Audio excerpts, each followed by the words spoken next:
그 지방의 목사님 한 분 아들이 장가 가셔가지고 그 결혼식 집에 갔었습니다. 갔었는데 참 그 마음 가운데에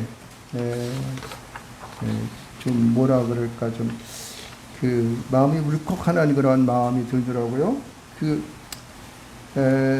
사모님이 지금 유방암을 앓고 계시는데 그 아들 장가 보내기 장가 가는 날이 잡혔기 때문에 수술할 날짜를 이렇게 그 뒤로 미루시면서 그 아들을 장가를 보낸다고 하더라고요. 그래서 어저께는 제가 그 이제 다른 분들은 먼저 이렇게 그 인사한 다음에 내려가서 식당으로 간다라는 이제 예식에 가서 기도를 한번 해주고 간다고 이제 가서 이제 앉아 있는데 이제 그 부모님들이 입장을 했어요. 그래서 이제 그 사모님하고 목사님 먼저 이렇게 입장을 하고 그 다음에 이제 신부의 어머니 아버지가 이렇게 입장을 하는 딱 보는데 그 어머니 얼굴을 보니 얼굴이 좀 이상하더라고요. 그래서 왜 얼굴이 이상하지? 하고 자세히 봤어. 그래서 이제 입장하신다는 앞에 딱 섰어요. 두 부부가 이제 인사하고 섰는데 그 신부의 어머니 얼굴을 봤더니 얼굴이 한쪽이 완전히 이렇게 입꼬리가 이렇게 올라가는 것처럼 이렇게 돼가지고 얼굴이 이렇게 이그러졌더라고요. 그래서 왜 그럴까 봤더니 그 얼굴에 풍이 온 거야. 구안화사라고 하죠. 구안화사. 근데 그걸 보는 순간 내 마음이 꿍 하고 이렇게 넘어지더라고요. 그래서 아이들이 이제 이렇게 입장하는데 남자노선은 의젓하게 해가지고 여유있게 등장하더라고요.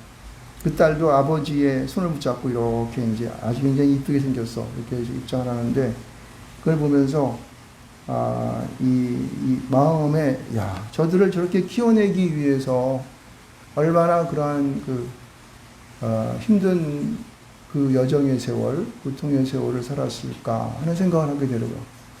그 웬만하면은 먼저 수술 받고 그 다음에 이제 그 결혼식을 했으면 됐는데 또 그 어머니도 구안화사가 와서 입이 이렇게 올라가고 막 이렇게 어렸으면 좀 치료를 받고 애들을 시집장가를 보내든지 했으면 좋은데 왜 그랬을까 하는 생각하면서 그들이 지나온 아는 그 아이들 딸을 이렇게 시집장가 보내고 이제 새로운 가정을 출발시키기 위해서 희생하였던 세월이 저들의 모습에서 이렇게 얼굴 모습에서 또 그리고 이렇게 유감도 걸리고 하시는 그러한 그 힘든 세월 속에서 그렇게 나는 생각을 하게 됩니다.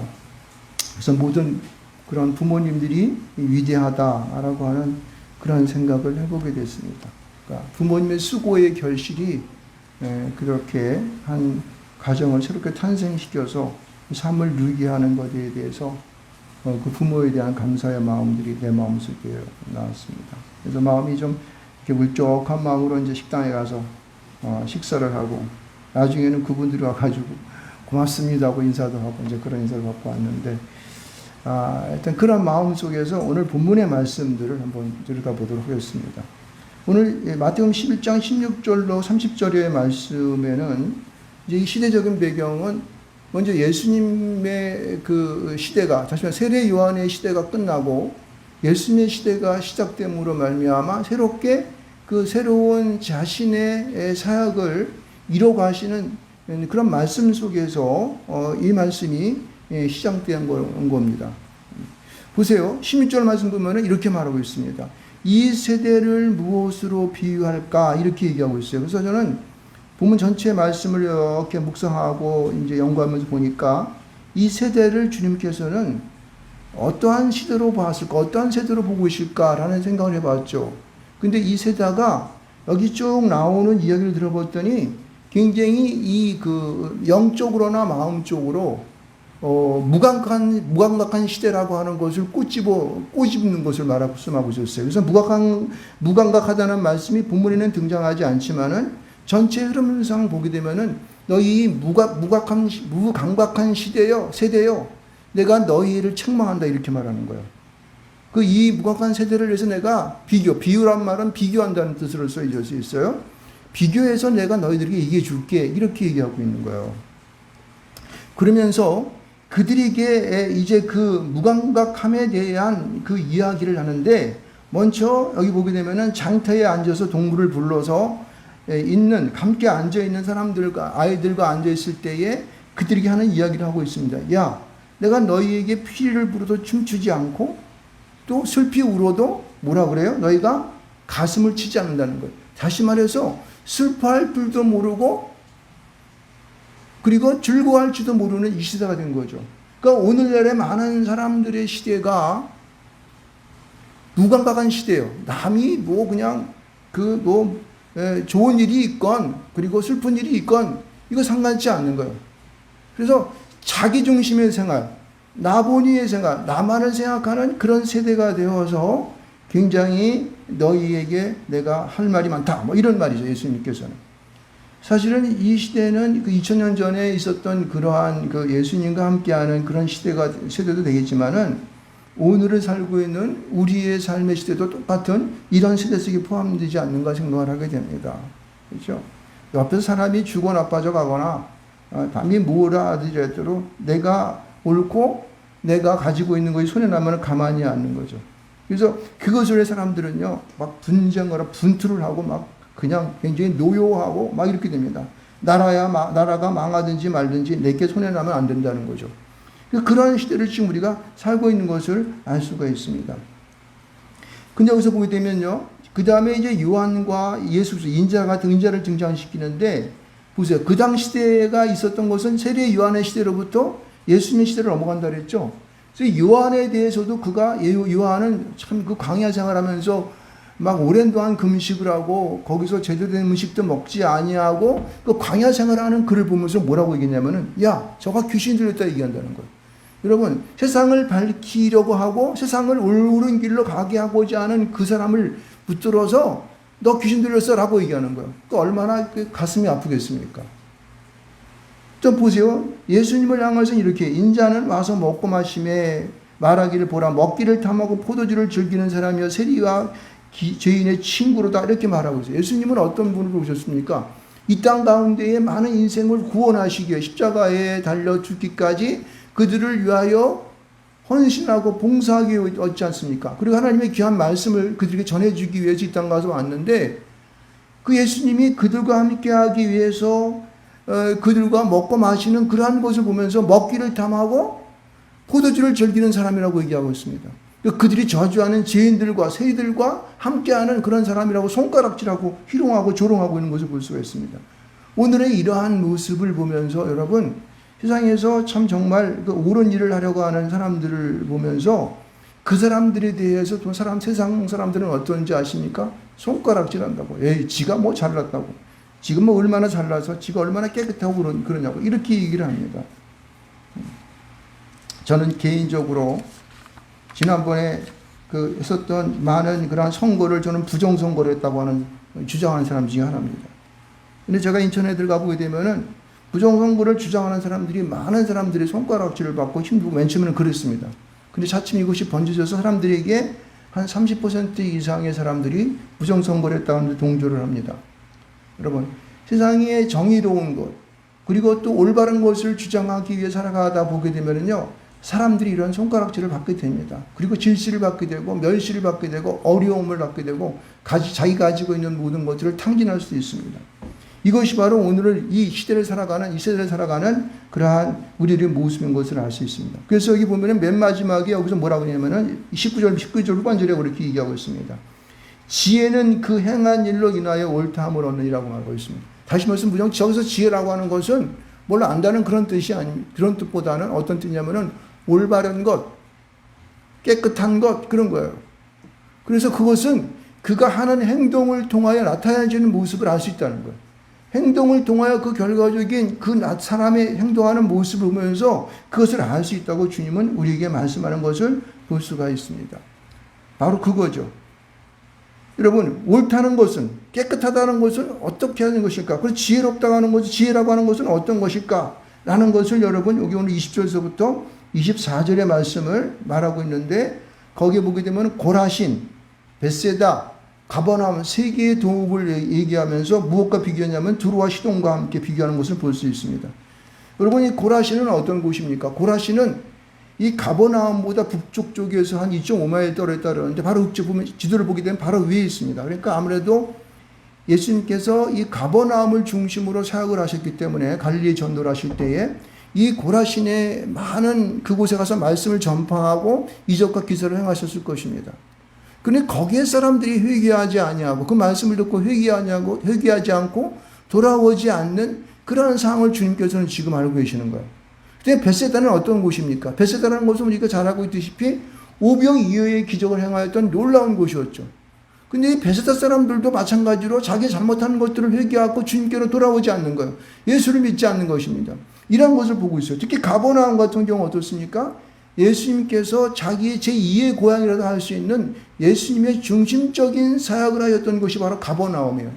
근데 이러한 도시가 두로와 시돈과 비교해서 전혀 다름이 없는 그러한 회개하지 않는 도시가 된 것을 보고, 그리고 하나님의 말씀을 듣고 주님께 돌아오지 않는 것을 보고 주님께서는 다시 소돔 땅보다 너희가 이 심판날에는 견디기 어렵다고 얘기하는 거예요.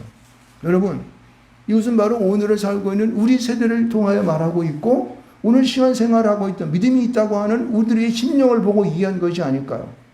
오늘 이것을 보면서 우리는 그러면 어떻게 해야 우리는 이러한 정말 회개하지 아니하고 주님께로 돌아오지 아니하는 이 고라신과 같은 벳세다 같은 가버나움과 같은 세대로부터 우리는 탈피할 수 있을까? 우리는 그것을 뛰어넘어서 주님 앞에 새로운 은혜를 받는 주님과 함께 할 수 있는 그런 세대를 살아갈 수 있을까라는 생각을 오늘 해봐야 됩니다. 거기에 대한 답이 오늘 25절로 30절의 말씀에서 우리에게 하고 있다는 사실을 여러분들은 주지하시길 바랍니다. 여러분, 우리는 이러한 무감각한 세대를 살면서 우리의 마음이 주님 앞으로 조금 더 움직이기 위하여서 우리는 어떻게 이것을 행할 수 있을까, 살아갈 수 있을까라고 하는 그러한 이제 문제를 가지고 주님 앞에 물었을 때에 주님은 이렇게 먼저 말씀하시는 것을 볼 수가 있습니다.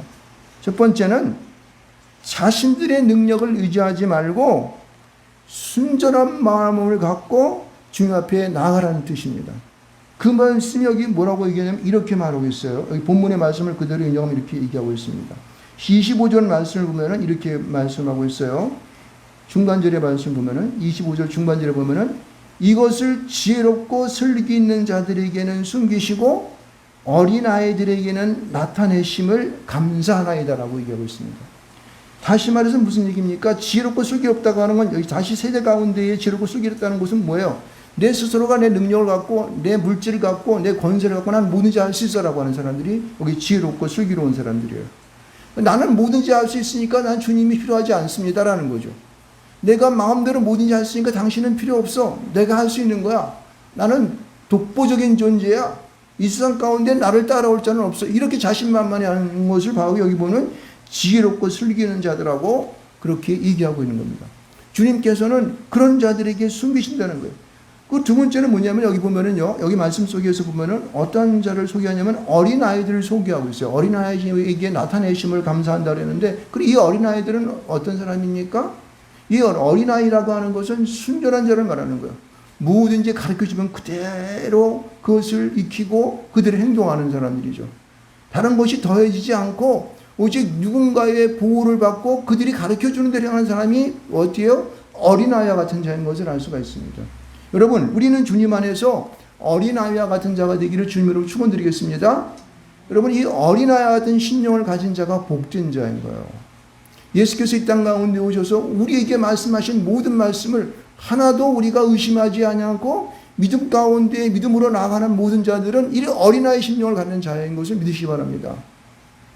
여러분, 우리가 이 초등학교 때부터 아이들을 잘 가르쳐야 하는 이유는 뭐냐면은 공부하는 방법부터 잘 길을 들이고 가르쳐주는 모든 것도 이렇게 국가를 위한 충성스러운 마음, 그리고 그가 공부하는 여러 가지의 이런 패턴, 이런 모든 것들을 잘 가르쳐야 하는 이유는 뭐냐면은 그가 어린아이 때에 배웠던 그것대로 앞으로 어떻게 해요? 많은 시대를 그가 살아가기 때문에 그렇습니다. 그래서 초등학교, 중학교, 그 다음에 고등학교, 이 시대가 굉장히 중요한 거예요. 그가 무엇을 가지고 무엇을 마음에 심느냐에 따라서 그의 일생이 변화되는 것을 볼 수가 있습니다. 여러분, 저는요, 우리나라의 교육이 이 잘못된 교육의 이 정규조 시대가 돼가지고 많은 그러한 잘못된 것들을 막 역사적인 거라든가 그 다음에 여러 가지 잘못된 그 사상 이런 것들을 이 정교조 이 교사들이 잘못 심는 바람에 지금 그들이 자라나서 지금요 40대 50대를 지금 가고 있습니다. 여러분 그들은요 지금도 이 나라에 대한 국가에 대한 이 반대적인 생각만을 하는 그러한 그 이상의 구조 패턴으로 되어 있습니다. 그들의 머리가. 저는 어저께 오면서도 목사님 한 분이 뭐라고 그러냐면 이렇게 얘기해요. 우리는 그 남과 북이 서로 이렇게 그 뭐라 그래요. 이렇게 그 연방으로 된다는 거예요. 연방으로 된다는 거예요. 이게 얼마나 위험한 건지 알 수 없습니다. 그러니까 소위 말하는 이 김대중 대통령 옛날에 있던 양반이 말했던 것처럼 그런 식으로 하자는 거예요. 그렇게 통일된다는 거예요. 그렇게 되면 우리나라 망해요, 망해. 그러니까 잘못된 생각들이 목사님들의 마음 가운데 지금 이게 자리하고 있다니까요. 여러분, 우리의 신령이 어린아이와 같은 신령이 되지 아니하면은 우리는 주님의 말씀을 우리 마음 깊은 곳 가운데에 절대 심을 수가 없어요. 저는 거듭 얘기하지만은 절대 공산주의는 우리 기독교를 절대 믿을 수가 없습니다. 공산주의는 절대 기독교와 절대 연합될 수가 없습니다. 공산주의는 기독교 안에 들어올 수가 없습니다. 그들은 기독교 믿지 말아야 돼요. 하나님 믿지 말아야 한다고. 저는 당황하게 이렇게 말할 수 있습니다. 왜? 그들에게는 유물론적인 사상이 들어가 있기 때문에 언젠가는 그들은 하나님 믿어 하나님을 배반할 사람이기 때문에 그렇습니다. 그래서 우리는 자유민주주의를 향하는 그러한 국가가 되어야지만 하나님 믿는 나라가 될 수 있지 그렇지 않으면 절대 될 수 없다고 하는 것입니다. 그래서 여러분 우리는 예수님을 나의 구주로 영접하기 위해서는 어린아이와 같은 심령이 되어서 주님 앞에 나가야 한다고 하는 것입니다. 근데 여기 보면요 25절 말씀 가운데에 이것을 지혜롭고 슬기 있게 하는 자들에게는 이것이 뭘까요?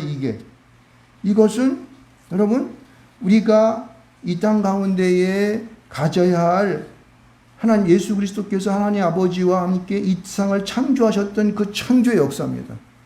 그리고 다시 이 땅 가운데 오셔서 우리 모든 자들을 구원하시기 위해 십자가에 달려 돌아가실 그러한 사실에 대한 것을 아는 것을 말하는 거예요. 그러니까 이 사실에 대해서 지혜롭고 슬기로 다시 말해서 자기 스스로가 교만하여서 주님을 필요 없다고 하는 자들에게는 이 말씀이 절대 들어가지 않는다는 사실이에요. 어린아이와 같이 순전한 자만이 그 말씀을 받아들일 수 있는 그러한 자가 될 수 있다고 하는 것입니다. 믿으십니까? 네. 그런 자가 되시기를 주님으로 축원드리겠습니다. 네. 자, 두 번째는 여기 뭐냐면은 여기 말씀 속에 가만히 보게 되면요 27절 중간절 받을 가운데 보게 되면은 아버지와 이 모든 것을 얘기해 주셨는데 아버지와 아들만이 이것을 알고 그 다음에 누가 안다고 그랬습니까? 아들의 소원대로 계시를 받는 자가 안다고 그랬어요. 여러분 우리는 계시를 받는 자가 되기를 주님을 축원드리겠습니다. 여러분 계시를 받는 자 아들의 소원대로 계시를 받는 자만이 아들을 아는 자가 될 수 있다는 사실이에요. 그러면 이 아들이 아버지로부터 무엇을 받았는데 여러분 우리가 아는 것처럼 그 아버지로부터 받았다는 것은 창조의 그 놀라운 이 세상만 창조했던 모든 것들과 그리고 장차 태어날 모든 자들이 예수를 믿어 구원받는 그 사실을 아는 것입니다. 여러분 이것을 아는 자는요 알 수 있는 자는 계시를 받는 자만이 알 수 있다는 거예요. 아들의 뜻대로 아들의 소원대로 계시를 받는 자만이 알 수 있는 것이에요. 아들의 뜻대로 계시를 받는다는 것은 뭐예요? 예수님의 제자가 된다는 사실이에요. 예수님의 말씀을 듣고 그것을 이해할 수 있다고 하는 사실이에요. 예수를 믿고 나의 구주를 영접하는 자가 바로 계시를 받는 자인 줄 믿으시길 주님을 축원드리겠습니다. 이게 잘 안 돼요. 세상 사람들은 이게 잘 안 됩니다. 우리는 이미 예수를 잘 믿으니까 이 사실이 절대 우리의 마음 가운데에는 요지부동이죠. 절대 물러설 수 없습니다. 그러나 이것을 잘 알지 못하고 지금도 마음 가운데 흔들리는 사람들, 이 사람들을 위해서 주님께서는요 28절과 29절과 30절의 말씀을 주신 것입니다. 이게 지금 중요한 거예요. 이게 마지막 세 번째 이 말씀. 이 세 번째의 이 말씀이 우리가 모든 세상을 향하여서 우리가 전해야 할 바로 메시지인 것입니다. 여기 보면은 이 말씀 속에서 가장 이 중요한 말인 내게로 와서 배우라는 얘기예요. 내게가 누굽니까? 예수님께 와서 배우라는 사실이에요. 근데 세상 사람들은 왜 내게로 와서 안 배울까요? 여러분 그것은요 자신이 어떠한 존재인가, 자신은 지금 어떠한 삶을 살고 있는지를 지금 느끼지 못하고 감각하지 못하는 무각한 자가 되기 때문에 그렇습니다. 여러분, 우리 이 말씀을 잘 기억하시기 바랍니다. 28절 말씀 가운데 어떤 자가 내게로 옵니까? 수고하고 무거운 짐자들이 내게로 오라는 거예요. 여러분, 이 수고하고 무거운 짐자들은 두 개의 동사로 되어 있습니다. 수고하는 자, 수고하다라는 말과 동사와 그 다음에 짐지다고 한 짐을, 무거운 짐을 졌다고 하는 두 가지 동사로 되어 있는데, 여러분, 이 수고한다는 말은요, 능동태, 다시 말해서 자기 스스로가 수고한다는 거예요. 여러분, 이 세상 가운데에서 여러분 얼마나 많은 수고를 하고 있죠? 저는 그 결혼식을 보면서 그들이 수고한 이 목사님의 사모님 막 이방을 알면서까지 그 아들을 키워내었던 그 수고함에 대한 저는요, 무거움을 압니다. 얼마나 힘들었으면은 위방암에 걸렸을까? 그렇죠? 그리고 얼마나 힘들었으면은 그 얼굴이 구한하사가 와가지고 찌그러질 정도로 그 딸을 위해 수고했을까? 이 무거움이 그에게 있다는 거예요, 여러분. 이 수고를 자신은 스스로 했어요. 그렇지만은 그 다음에 오는 무거운 짐이라고 하는 것은요, 이것은요, 자기가 싫든 좋든 무조건 지게 되어 있어요. 그래서 수동태로 되어 있습니다. 그러니까 수고를 했기 때문에 저절로 어떻게 해요? 무거운 짐이 내게로 오는 거예요. 이것을 깨달아야 되는 거예요. 여러분, 내가 지금 세상을 살아가면서 얼마나 무거운 짐을 내 등허리에 지고 있는지를 여러분 깨닫는 자가 복이 된 줄 믿으시기 바랍니다. 세상 사람들은요, 이 수고하고 무거운 짐이 자기의 등지에 있는지를 모르고 그냥 끙끙 옆에서 걸어가고 있는 거예요. 그러니까 예수 필요 없어. 내가 할 거야. 당신 뭐하서 자꾸만 이렇게 나를 예수 믿으라고 난리를 치냐? 내가 할 수 있는데, 나는 돈도 있고 나는 권세도 있고 높은 지위에 있어. 배운 것도 내가 확실히 높아. 그리고 나는 비록 좀 잘 못 살지만 그래도 내가 허락하는 지장 없어 라고 하는 사람들은요, 절대 어떻게 해요? 주님께 갈 수가 없어요. 내게로 오라가 말이 해당이 안 되는 것입니다. 여러분, 세상을 살면서 여러분이 지고 있는 그 짐들을 깊이 한번 묵상해 보실 줄로 축원드리겠습니다. 당신이 이 세대 가운데 무감각한 세대 가운데 얼마나 불쌍한 존재로 살고 있는가를 우리 스스로가 눈물 뿌리면 내 마음 절렬히 어떻게 해요? 나 스스로를 내려놓아야 되는 거예요. 이것을 내려놓을 때에, 주님 앞에 내려놓을 때 당신은 그대로 그 즉시로 주님께 갈 수가 있는 것입니다. 주님이 가게 하시는 것이에요. 그런 자들이 주님, 여기 보면은 너희가 너희를 쉬게 하리라, 쉼을 얻을 수 있는 것이에요. 이것을 느끼지 못하는, 무거운 짐조차 덜어내지 못하고 무거운 진 것조차 알 수 없는, 자기가 살아온 세대에 대해서 그냥 자기 욕심대로 자기 힘대로 살아온 사람들에게는 이런 짐의 무게를 느끼지 못하고 그냥 속이 상하고 암에 걸리고 부안하사에 걸리고 나중에는 막 정신이 혼미하고, 그렇죠? 모든 것이 당겨도 이 사실을 모르고 하나님 앞에, 주님 앞에 내려놓을지 모르는 이것 때문에 우리는요, 어떻게 해요? 주님 앞에 갈 수 없는 그런 자가 된 것을 여러분 느끼실 수 있는 축원드리겠습니다. 근데 여기 다음에 말씀을 보세요. 여기 보면 우리에게 보다도 이 무거운 짐에 대한 이야기를 더 우리에게 쉽게 주님 앞에 오게 할 수 있게끔 표시한 것이 있는데, 아라는 단어가 있는데 그게 뭐냐면 멍에, 나의 멍에를 메고 내어라. 주님의 멍에를 소개하고 있습니다. 이 멍에라는 것은 무엇입니까? 이 멍에라는 뜻이 원래 원어의 뜻이 뭐냐면 천칙이라는 뜻이에요. 여러분, 그 무게를 두 개를 여기 무게를 달 때 보면은 어떤 이 스탠다드한 표준에 있는 무게를 딱 놓고 그 무게를 측정하는 옆에 이렇게 천칭으로 이렇게 무게를 답니다. 옛날부터 이렇게 했었어요. 금의 무게를 단다든가 무슨 무게 그렇죠, 뭐 했었죠. 그러니까 이 멍에라고 하는 천칭을 의미해요. 천칭이라는 뜻이 그 원어 속에 포함되어 있습니다. 근데 이 멍에가 우리 지금 그 예수님께서는 내가 지고 나의 멍에를 메고, 내가 명예는 마음이 오냐고 검사하는 나의 멍에를 지는데, 그럼 주님 지금 멍에는 뭘까? 이거 좀 더 알기 위해서는 뭐냐면은 우리 물찌개 있죠, 물찌개. 옛날에 한번 소개한 적이 있는데, 이 물찌개 보게 되면은 물찌개는 양동이를 중앙에다 이 좌측에 놓고 우측에 놓고 사람이 그거를 칩니다, 그렇죠? 근데 이게 한쪽이 기울게 되면 이 물찌개를 절대 질 수가 없어요. 양쪽이 수평이 맞을수록 내가 이 짓는 힘이 덜 듭니다. 그런데 이 물찌개를 새 거를 맞추게 되면 이게 잘 안 돼요. 막 불편하기도 하고 막 어디 쪼이는 것이 아파가. 제가 옛날에 어렸을 때 물찌개를 졌던 경험이 있습니다. 저기 이문동이라는 곳 살 때에 저 멀리에 우물이 있어가지고 거기 가가지고 물을 떠다가 들이박질해가지고 물을 떠다가 그렇게 그 물동에 넣은 다음에 그거를 물찌개 져가지고 그 좀 가파른 데를 올랐던 그런 기억이 있습니다. 근데 그때 이것이 한편이 잘 맞아야 돼요. 근데 이것이 이 물찌개가 엄마 아빠가 많이 져서 이게 좀 막 닳고 막 이렇게 번들번들하고 이렇게 편하게 되어 있는 것들은 딱 지면은 옆에서 보면 딱 와서 다 달라붙습니다. 예수님의 물지개는 바로 그런 거예요. 이 멍에는 바로 그런 겁니다. 그래서 이 뭐라고 표시하고 있냐, 뭐라고 말씀이냐면 마음이 온유하고 겸손한 멍에라고 말하고 있어요. 그러니까 우리가 지어야 할 멍에는 예수님이 이미 지고 오셨던 그런 멍에, 예수님이 이미 십자가 못 박혀서 죽으셔서 우리를 위하여 이 길고를 당하셨던 그런 멍에를 내가 짊어질 때에 내가 질 수 있는 그 멍에는요, 가볍다고 쉽다고 말씀하고 있는 것입니다. 할렐루야. 여러분 주님의 멍에를 배우시길 축원드리겠습니다.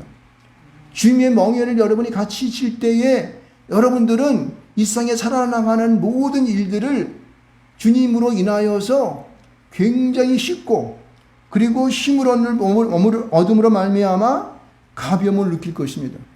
여러분의 스스로가 야, 내 물질은 그래도 튼튼해. 내 거는 말이야 상하로 만들었어. 내 거는 말이야 그냥 쇳덩어리로 만들었기 때문에 절대 안 부서질 거야. 걱정하지 마라. 그런 사람들이 죽을 때까지 그런 고생하다 무거운 지게 지다가 그 지게도 짐이 될 뿐만 아니라 여러분이 지고 있는 짐조차도 더 무거워서 살아가는 삶이 힘들고 어려움 속에 그대로 여러분 붙어 다닐 것입니다. 예수 그리스도를 나의 구주로 영접하십시오. 예수님께서 지셨던 그 멍에를 내가 질 때 그 십자가의 공로를 내가 인정하고 내가 받아들일 때에 여러분의 삶은 그때부터 빛나기 시작할 것입니다. 어떤 길로 갈 것인가가 보일 것이에요. 내가 무엇을 하고 살아갈 것인가가 보이실 것입니다. 지금 내가 서 있는 곳이 어떤 곳인지 알고 그로 인하여서 내가 보다 더 힘을 누릴 수 있고 내가 하는 그 길이 보다 하나님 앞에 영어로운 길을 달려갈 줄 믿습니다. 그래서 주님께서는 그렇게 우리에게 말씀하시는 거예요. 그리하면 너의 마음이 힘을 얻으리니 30절 말씀 보면은 이는 내 멍에는 쉽고 내 짐은 가벼움이라 말하고 있습니다. 주님께서는 우리의 모든 그런 힘들고 어려운 짐들을 이미 그가 십자가에 못 박히실 때에 그리고 십자가에 오르실 때에 이미 우리에게 보여주신 거예요.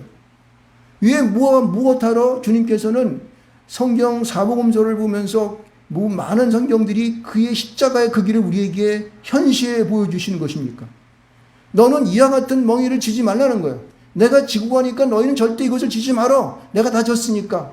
다만 너는 내가 지었던 그 십자가의 그 멍에를 믿어. 그리고 내가 너에게 주는 그 십자가의 멍에를 너희들은 다시는 지지 말고 내가 다시 너에게 주는 이 멍에를 지고 가라는 것입니다. 그래서 그 멍에는 쉽고 가볍다고 말씀하고 계십니다. 이 말씀으로 인하여 여러분들은 여러분이 살아가는 삶이 더 이상 부하나서 걸리지 말고 또 더 이상 여러분들 위방암 걸리지 말고 더 이상 여러분 어떤 암에 걸리지 말고 모든 것을 털어보므로 말미암아 여러분의 삶이 쉬운 삶 그리고 기쁘고 즐거운 삶이 되시기를 주님의 이름으로 축원드리겠습니다. 오늘 우리가 읽었었던 시편 우리 145편의 말씀이 63번의 말씀이었었는데 이것은 무엇입니까? 예수님을 찬양하고 예수님의 멍에를 짊어지고 가는 자들이 예수님께 쉽고 가벼운 멍에를 짊어지고 가는 자들이 하나님을 향하여 찬양하고 그 존귀와 위엄을 드러내는 그런 말씀입니다. 주님의 긍휼이 주님의 은혜가 그곳에 있다고 하는 것이에요. 그런 자만이 이 땅 가운데에서 여러분의 삶을 여러분이 주어진 삶을 기쁨과 즐거움 속에 즐길 수가 있는 것이지 여러분 일상 속에 주는 그러한 힘들고 어려운 여러분 수고하고 무거운 짐들은요 절대 여러분들을 기쁘고 즐겁게 할 수 없어요. 여러분 시대대로 여러분 신문을 보십시오. 그리고 또 여러분 TV를 보십시오. 그리고 여러분 여러 가지 매체를 통하여 여러분의 되어지는 소식들을 한번 보십시오. 각종 힘들고 어려운 것들이 여러분의 머리를 복잡하게 할 것입니다. 무엇을 먹고 무엇을 입고 살아갈 것인가 걱정하죠. 그러나 주님께서는 뭐라고 말씀하십니까? 그것은 너희들이 갈 길이 아니야. 너희들이 지어야 할 그런 멍에가 아니라는 거야. 수고하고 무거운 짐진 자들아 다 내게로 오라. 내가 너희를 쉬게 하리라. 나는 마음이 온유하고 겸손하니 나의 멍에를 베고 내게 배우라. 그리하면 너희의 마음이 힘을 얻으리니 이는 내 멍에는 쉽고 내 짐은 가벼움이라고 주님께서 우리에게 말씀하시는 것입니다. 여러분 오늘을 살아가는 우리 사랑하는 성도 여러분, 여러분의 삶이 이제 주님께 있음을 여러분 고백하시기 바랍니다. 무감각한 시대에 파묻혀서 내가 살아가야 할 길이 무엇인지 알지 못하는 이러한 이 험악한 시대에 살고 있는 사랑하는 성도 여러분, 여러분들은 결코 무각한 시대 속에서 매몰되지 말고 예수 그리스도를 나의 구주로 영접하여 주님의 멍에를 함께 지구하는 여러분 되시기를 주님의 이름으로 축원드리겠습니다.